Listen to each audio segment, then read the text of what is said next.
Have I ever told you guys how I was introduced to gaming and Dungeons and Dragons in particular? It's not somebody that you would expect, but it's this guy. It's Link from The Legend of Zelda and just The Legend of Zelda in general.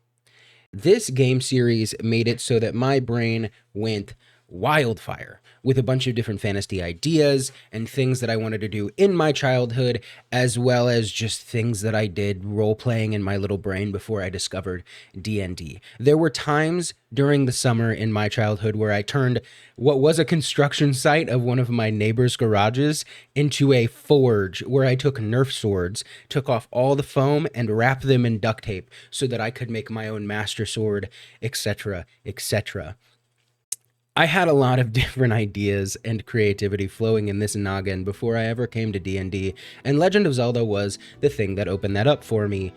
And I wanted to use this as an example to talk about a topic that a lot of people are on one side or the other about this fence, and that's whether it should exist or not, and that's homebrewing. Homebrewing is one of those things that a lot of people like and a lot of people dislike because of how well it can be handled or how poorly it can be handled. And there are some amazing things with homebrewing that I think can enhance the world building that the DM is trying to accomplish, make the fights more vibrant, more fun, and more interesting. And there are other times where I think that they're not able to do that. And so homebrewing is a problem or a benefit, depending on how you use it. Now, I just want to make a pitch for each side, because I think homebrewing has its place. It just needs to be done correctly. And with each pitch, I want to be able to say some things that could go wrong, some things to avoid, some things in my experience with homebrewing that can just muddle things up or make things better if you're not careful. And so this is what I wanted to make this next video about, and let me know what you guys think, obviously in the comment sections down below as we continue to talk about this topic. The first thing that I wanted to bring up in my first pitch is why homebrewing can be a good thing. One, we talk about The Legend of Zelda earlier in this episode. It was the thing that allowed me to play Legend of Zelda in a D&D format so that I could introduce myself to D&D in a way that I felt more comfortable doing so.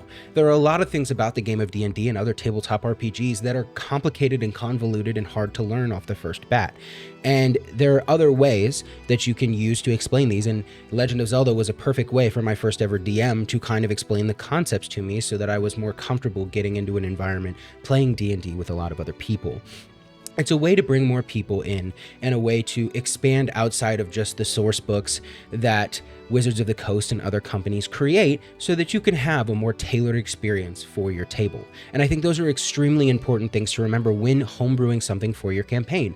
These are things that will allow you to tailor the experience of your table, of your game, of your players, of your combat, of your story, all over the place to make it better. The problem that we encounter when we try and make these things better and tailor our experiences, and we don't realize how quickly an enemy can get a little over leveled or a little overhyped because we remember the bosses in Zelda and how either easy or hard they were, depending on how good of a gamer you were. And you take nostalgia into factors and other things that may detriment your game and your table. And so these are things that you need to understand.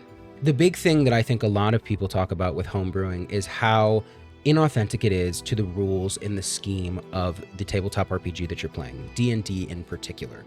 If you don't fit whatever you're trying to homebrew into the rules of D&D, you're essentially trying to create a separate TTRPG for whatever you're trying to build into the game. And especially if you're playing something with a set rule set already, you need to be able to adapt that thing into the rule set you're already playing with so that you can understand exactly how this thing should be played as a DM, and so it doesn't seem out of place for your players as they're sitting around the table. Combat is a huge part of this, and making sure that all of your combat encounters and things that may happen in like a Zelda fight may not happen in a D&D world, or may happen in a D&D world in a different way. And these are things to remember. And the biggest thing about homebrewing that I think a lot of people don't hold on to and kind of lose track of as they're building it is, at the end of the day, homebrewing is exactly what it is. It is custom making something to try and fit into an environment. And so if you're going to sit there and try and keep the source that you're trying to bring in more true to itself than the actual D&D campaign, you're going to lose what made your table special. You're going to lose what your players enjoyed playing as you're trying to fit this puzzle piece that doesn't fit in there.